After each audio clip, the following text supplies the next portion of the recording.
Hi everyone, hope you're all having a nice day.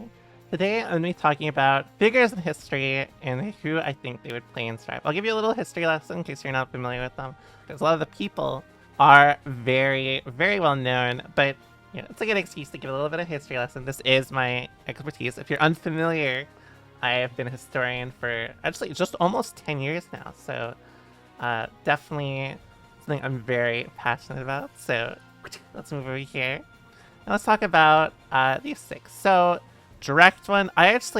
Before we start, I actually do want to say, if you at all like this content, or if you want to recommend people for me to kind of do this for in the future, please let me know. I love doing stuff like this, but I always forget the best type of people to kind of highlight for this sort of thing. But first, even though Alexander the Great, I would default as, just being in history as long as I have, I tend to forget about him a little bit. Not because he's not prevalent, but because he's so prevalent. Although he is very interesting, and I'll show you why in a second. So, Alexander the Great thought he was a god, right? This is one of the most important things to understanding him. He was very pious, right? Especially for that era. And he thought he was a god. So that combined is already a interesting combination, right? It's already an interesting formula. But how this happened was his mother, Olympias, was essentially, she told a story where Olympias told Alexander right before he invaded the Persian Empire, right? Olympias, again, his mother, that she randomly was struck by a lightning bolt. Specifically, the lightning bolt struck her womb, and she was fine, of course. She's fine, and that's how she got pregnant with Alexander. So, of course, Greek history, of course, this means Zeus is Alexander's dad. He bought this 100%. With a bunch of other things throughout his journey, he 100% thought he was a god. So as a result, he went into battles and he did a lot of things and acted pretty, almost cartoonishly, right? Back then it was always very interesting for how historical figures would act about 2,300 years ago, but it's always it's definitely even cartoonish for the time. He did a lot of things at the Battle of Granicus. Oh, I butchered that. He infamously dove head first with a bunch of other soldiers, which I'm not going to get into this, but understand that if you're a king in charge of an army and you, as the king, again, they know they're going to be looking for you. You know they're going to be looking for you. If you're on the front line, and not only that, you also will stand out because of the armor. Not everyone had the same armor back then. So generals did not really go to the front lines, the very front lines as much, right? In fact, Alexander the Great had a ton of battles across the Persian Empire, right? Supposedly across the Persian Empire. He had a lot of battles where there's the same formula that kept happening, right? Where it was intelligent general, I'll say, smart general, tells Alexander not to do something. He dives headfirst into battle and does it anyways. He almost dies. Gets saved. Rinse, repeat. Of course, I'm making him sound like a dummy dum-dum, right? I'm making him sound like a diaper baby when I'm saying this. But he was very smart with a lot of his military tactics and things like that. Of course, it's complicated when you get there, because a lot of it is associated with Philip as well, his father. Or, the previous king of Macedon, if you believe this. But basically, he was very smart. He was just very confident in himself. And since he thought he was a god, he didn't really think he was at major risk. I have a very straightforward, a very honest, and very direct conclusion for Alexander the Great. Leo player. In fact, he may be the first Leo player ever. Alexander the Great, incredibly smart, talented, definitely a Leo player. So Caesar, most people know Caesar for his conquering of Gaul, right? Conquer Gaul. and won the Roman Civil War. Now, both these things are very impressive. I mean, Gaul is very big and was very populated, and the Roman Civil War was definitely like a lot more of a war of attrition and a lot more like Roman style tactics against each other, which was a lot different. You know, it wasn't all one-to-one, but it's all very impressive, right? One thing Caesar did, and again, without going into like, you know, a great man in history, one thing that Caesar did very well, and he highlights this in his own book. I'd highly recommend you read it if you're interested in history, especially the Gallic campaigns, his commentaries on the Gallic Wars. He actually would frequently make a lot of his, I guess that's a little too wordy. He would basically use a lot of his use of subgeneral. Frequently, Caesar had a lot of confidence in his army. It's something you'll definitely, again, see if you are very familiar with his work in the Gallic commentaries. He frequently let his generals and subgenerals just completely, like, kind of run their own thing, and he focused on the grand, like, the whole stage around the battle. So, like, you know, left wing falling, he lets the left wing, like, kind of cover it. You know, middle falling, he lets the middle call it. You know what I mean? He makes support around it, but that's basically how he formatted a lot of his battles. He would do a lot of things like just give a lot of autonomy to generals and soldiers, and that's actually how we ended up learning about a lot of different generals. Like, for example, we learn about Publius Licinius, Crassus, who was Crassus the Triumvirate, one of the Triumvirate's sons. And we learn about Publius. I know a lot of Publius, huh? Ventidius. There's Ventidius. It just ends. He's Ventidius. These two stand out. I mean, obviously Mark Antony as well. He had a lot of generals and lieutenants that he used for kind of controlling the general, like, ground floor of the battle, and then he focused on the overall, like, how this war will work, how this battle will go, where we go from here, that sort of thing. He was very, very good at it. Caesar's formula for how he conquered and how he did a lot of these things was very unique, especially for the time. Again, like, you know, when I say this by modern standards, like, people will be like, oh, of course, like, did this alone? What, are you kidding? Like, you know what I mean? Back then, it didn't really work the same way. And in fact, most of his work would have just been attributed to himself purely, which, I mean, a lot of it is, but he still credits generals and subgenerals for their work in the field, right? As a result, I think Caesar was very good at like just general battles, like how they would develop. In fact, one of the best battles in history, basically it is one of the battles where, or one of the last battles on Greece between Caesar and Pompey in the Roman Civil War. Romans are the originators of fortnight building combat, where they basically build walls around each other to starve each other out. They had a lot of like very like advanced and like kind of mind-blowing like tactics that they would implement, again, especially for that time. Of course, he still gets, you know, he gets murked, for lack of a better term. But I think like most people would not argue about Caesar's intelligence and not what he was like able to accomplish. And I think he's not a one player. I think he's very good. He's definitely good at focusing on like the main battle while he lets Eddie do the work. You know what I mean? That's kind of what I think for Caesar. And again, like this is kind of for Roman battle tactics.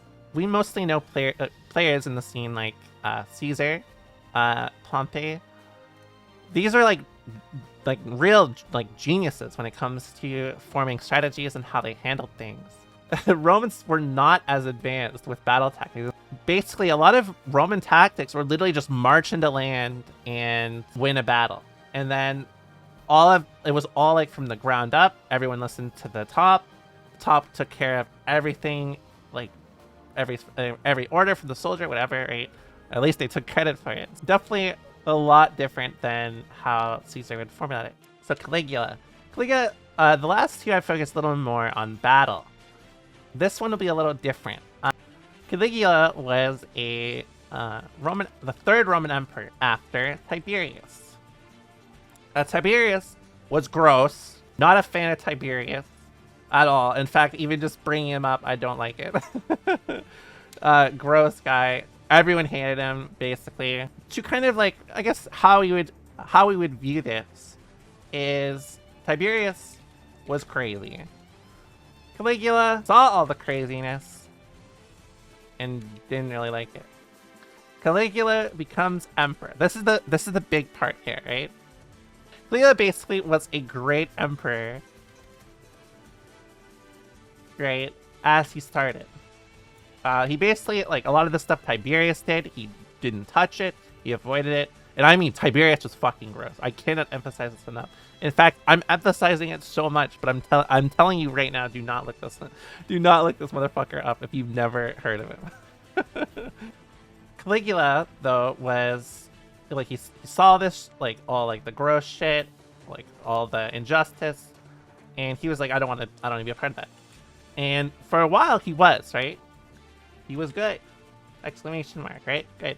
Then he gets poisoned. He gets sick.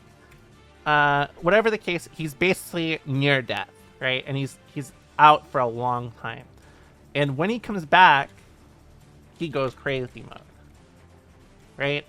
He's like basically like almost like not even a spitting image of Tiberius, but a lot of his paranoia. He was did a lot of also crazy shit. Caligula was known, or I should say is said, to have made his horse, like an actual horse, consul. Prestigious as fuck, right? Either way.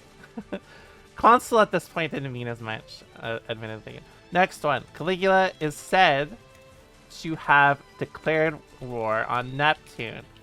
So if you're unfamiliar, he made essentially a declaration of war, apparently, on Neptune, as in the god of the sea, because he tried to invade Britain, and the conditions were way too bad from Gaul to Britain, and so he declared war on Neptune because he didn't want to kind of like go home empty-handed. So supposedly he made his soldiers pick up seashells off the shore as like spoils of war. Made his soldiers dress up as basically Roman prisoners, just so that Rome was not like, oh, like this is a failure, right? Basically, he came back and was like, oh, this is how it actually went, right? To, well, Roman citizens. Now, there's a lot of shit he did. In fact, we would be going on forever if we kept listing Caligula's shit. However, I think this gives us enough to make an assessment, right? Here's my assessment. Caligula plays, I want to say Faust, maybe Anji, but like the two here are connected, right? It's like he plays one of the worst characters, right? Absolutely blames the game for every loss. This is definitely a case of like, I'm gonna call him the OS machine. I'm gonna even capitalize the M in machine so it looks fancy. The OS machine. It does not really matter how it works. He's just gotta look good. You know what I mean? It doesn't matter how things go. As long as Caligula's looking good, that's all that matters. So Cleopatra. So Cleopatra is a little complicated. In fact, I just lied. She's extremely complicated. And a lot of it stems from the fact that she was basically the big bad for the empire we use a lot of information for in history, right? So like Cleopatra is basically known for being really beautiful, seductress, but honestly, that's not even her most defining characteristic. She was smart as fuck. I really cannot emphasize enough. Like, there's this big culture around like, oh, Cleopatra, babe, oh, dude, you know what I mean? Like, that, it didn't really like, I mean, obviously she was very attractive. Of course, like, this is a very, like, you know, it was very, what's the word? Like, she was demonized for doing that. So, like, even though, like, she's known for being very seductive and getting Caesar and Mark Antony as partners, is more that she was really smart. She was really, really good at, I'd just say really good socially. And that's really her most defining trait. And her actual, I'd say, most defining traits. Because the excess of where she actually, like how smart she was, one thing she was actually known for, and I'm not joking, she actually had 10 languages she spoke. 10 fucking languages. She was actually known as the queen who didn't need interpreter at all. To summarize, she spoke Latin, Greek, Egyptian, Syrian, Median, and Parthian.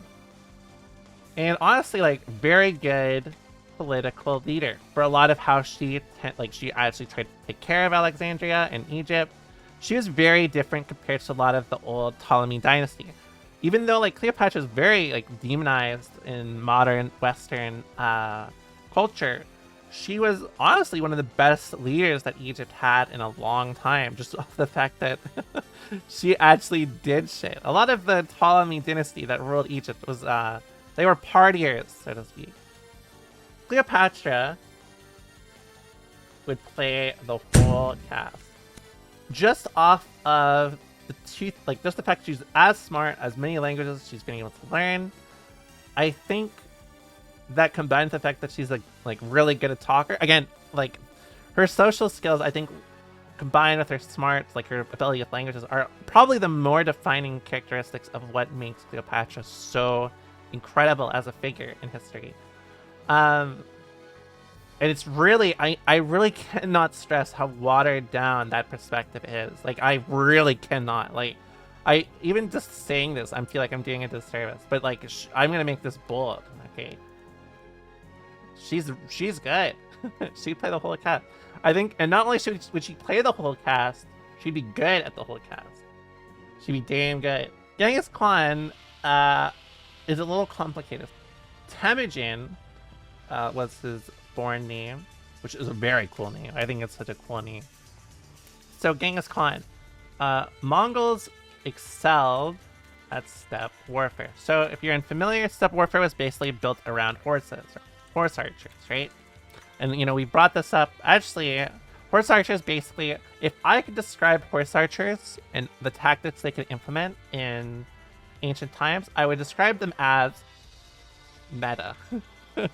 Basically, horse archery was broken, right? Let me explain. Most battles, especially Western armies were built of ground units, right? Just like regular old ground units, and cavalry was kind of an extra, right? Most would try to imitate like the general like hammer and anvil tactic of Alexander the Great, where it's like, you push a strong front line against them, then you flank them with cavalry, and then that's how it works, right? Horse archery had a little more intriguing setup. Horse archers would typically run as soon as soldiers got close. And as they ran, they did something called the Parthian shot, which, again, I know we're going back to the Parthians again. Parthian shot was basically where they would turn around and shoot their bow at you. They're not actually turning the horse around. They themselves are shooting the arrow back. And they keep doing this over and over. And of course, like, you're not outrunning a horse. If you're on foot in like heavy armor, I mean, you're not chasing shit, like, just straight up. Especially if the battle's been going on for a long time, right? Horse archers would keep running until the soldiers would get they'd get exhausted, or they'd get too far. What we know as horse archery back then, or I should say, really, let's focus on the Parthian shot. This is medieval kiting. Just this setup alone would fuck a majority of the armies. Just straight up, like, just 100-0. This alone would cook them. And even though, like, medieval times, they were better equipped for a lot of these things than, like, the Roman era, it did not go great. In fact, one of the most prominent groups of people that used horse archery were the Parthians, hence the Parthian shot. That's why it's called what it is. Parthian shot, medieval kiting, this shit was broken. Nobody could handle it. A lot of the steppe groups were very good at this, for a variety of reasons. Like, they were raised on, like, clearing. Growing up in the steppe, they were very familiar with using horses as well. So they were very familiar with horses and also very, just comfortable in battle with them. So as a result, like, entirety of Europe washed by the horse. Basically, I feel like I don't even need to just I don't even need to go into any more detail. This dude plays Happy Chaos. This is absolutely, like, honestly, if this is the last Happy Chaos patch, I feel like this would fit even more. Because that's kind of what it is. If you played against Happy Chaos last patch against his Guard Crush zoning, you probably experienced this. So Hannibal. Hannibal's interesting, not because, like, most people know, yo bro, he crossed the Alps with elephants. Which is fucking crazy, by the way. I don't know why I did that, like, bro voice for it, but, I mean, either way, like, this is monumental, right? It's huge. Just off of how much it was. Even though most of the elephants died, it was, like, still very, very bold. But what I always think of Hannibal for, Hannibal's father fought in the first Punic War. I believe his name was Hamilcar. Hamilcar Barca, I believe. I actually did a video on the first Punic War, or I was looking over a video on it by Oversimplified. If you want to check out my channel, I go over their video of it. Great video. Talk about a little more extra stuff that may be relevant and leading into the second Punic War. But basically, they lose the first Punic War. Hamilcar is pissed, and Hannibal, who was just a kid at the time, who was a baby at the time, I mean, not invested or in anything at all. When Hannibal grows up, though, Hannibal grows up to, like, 10, his dad, Hamilcar, made him swear an oath of actually, like, never allying with Rome. Like, literally, his dad made him swear an oath to always, like, destroy Rome or, like, just something in some way to never support Rome or bring the end of Rome, basically. Hannibal was interested in, like, going on, like, his campaigns with his dad and, like, seeing what it was, but to do that, Hamilcar made him swear that oath, right? And I always think about that because I think it's very interesting, and it's also very relevant for how a lot of how Hannibal does things, right? Like, Hannibal straight up just, like, does nothing but tries to destroy Rome from that point on, right? Second Punic War goes into the goes toward the Seleucids, right? And that's also another story for another time. But I mean, no matter what, he's basically almost always aiming to destroy Rome. Hannibal,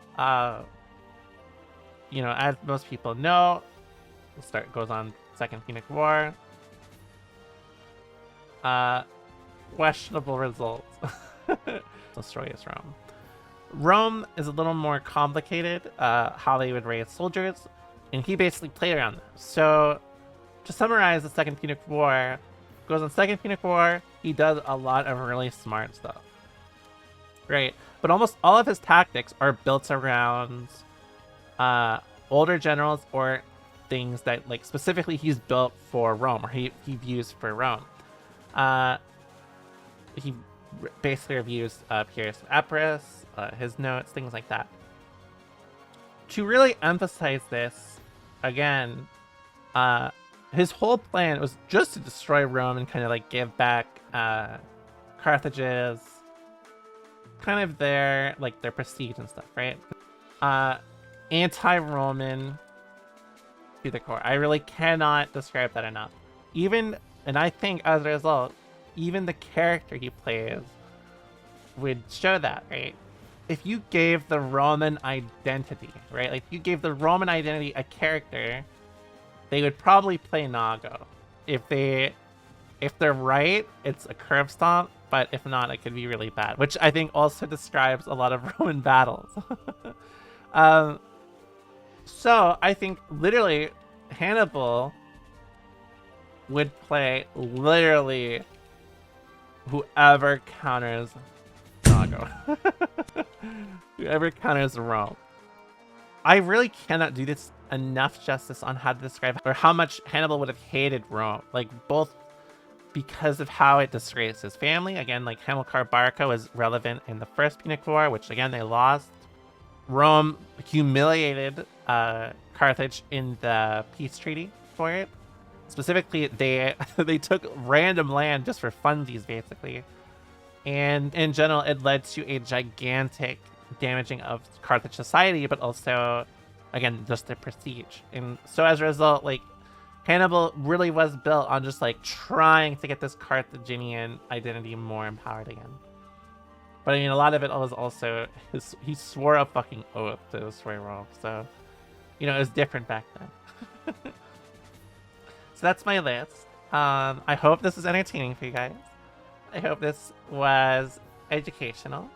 And I hope it was a little bit of fun too. So thanks a lot for watching. I hope you guys have a wonderful night. Stay safe, and I'll see you again next time. Bye bye.